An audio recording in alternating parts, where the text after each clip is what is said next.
नदी किनारे एक बहुत सुंदर गांव था। वहाँ के लोग बहुत अच्छे थे।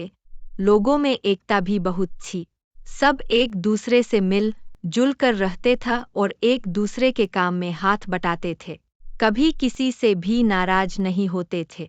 उस गांव में कुछ बड़े लोग भी रहते थे और कुछ छोटे लोग भी थे, जिसमें से अधिकतर लोग किसान थे। गांव के बगल में एक बहुत ही घना जंगल था। वो जंगल देखने में तो बहुत ही सुंदर था, लेकिन उतना ही डरावना था। उस जंगल में एक बहुत ही डरावना भूत रहता था। वह भूत इतना शैतान था कि रात में हर 1 से 2 दिन बाद किसी न किसी को मार कर ही दम लेता था। दिन में जो भी उस जंगल में जाता था, उसको भूत कुछ नहीं करता था। गांव वाले बहुत डरे रहते थे। उसके डर से शाम होते ही सब अपने अपने घर का दरवाजा बंद कर देते थे और पूरे गांव में सन्नाटा फैल जाता था। भूत जब रात को गांव में आता था तो कभी किसी पशुओं को नुकसान पहुंचाता तो कभी किसी आदमी को डराता था। उसके डर से कभी कोई रात को घर से बाहर नहीं निकलता था।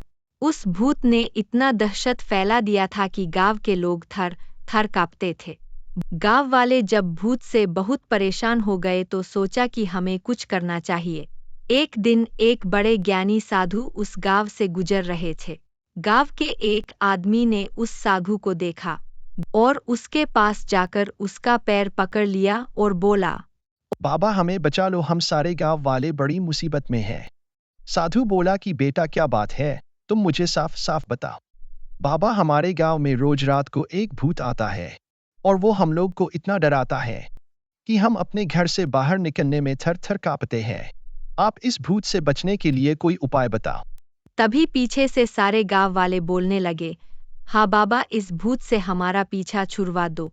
भूत जहाँ रहता है वो जगह दिखाओ मुझे। तो गांव वालों ने साधु को लेकर उस जंगल में चले जाते हैं।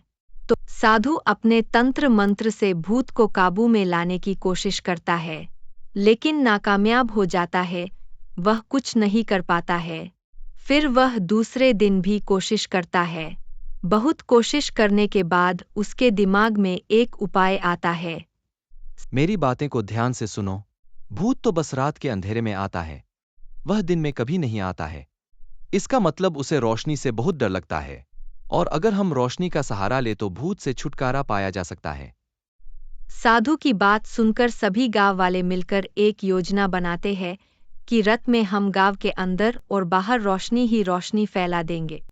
दूसरे दिन सभी गांव वाले मिलकर अपने अपने हाथ में मशाल लेकर गांव के चारों तरफ चले गए और सब जगह मशाल की रोशनी फैला दी। रात को जब भूत जंगल से निकलकर गांव में जाता है तो सभी गांव वालों के हाथ में मशाल देखकर डर जाता है और वापस जंगल की ओर भागकर एक पेड़ में छिप जाता है।